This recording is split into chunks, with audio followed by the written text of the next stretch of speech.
The National Council of Educational Research and Training has released a revised version of its Class 8 social science textbook, Exploring Society, India and Beyond, introducing several changes to its history and civics chapter following directions from the Supreme Court.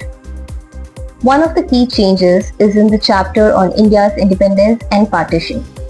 The revised textbook now says that while the Indian National Congress accepted partition, whether it was the only way forward remains a matter of debate. It has also removed a sentence that said Congress leaders were helpless as communal violence spread across the country in 1947. The chapter on the freedom movement have also been revised. It now mentions that V.D. Savarkar had raised the demand for Swaraj in 1925. At the same time, references to Adolf Hitler, Nazi ideology and Netaji Subhash Chandra Bose seeking Hitler's support have been removed.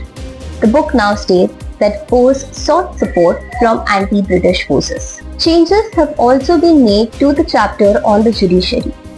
The earlier references to judicial corruption, case backlog and two major court verdicts have been dropped.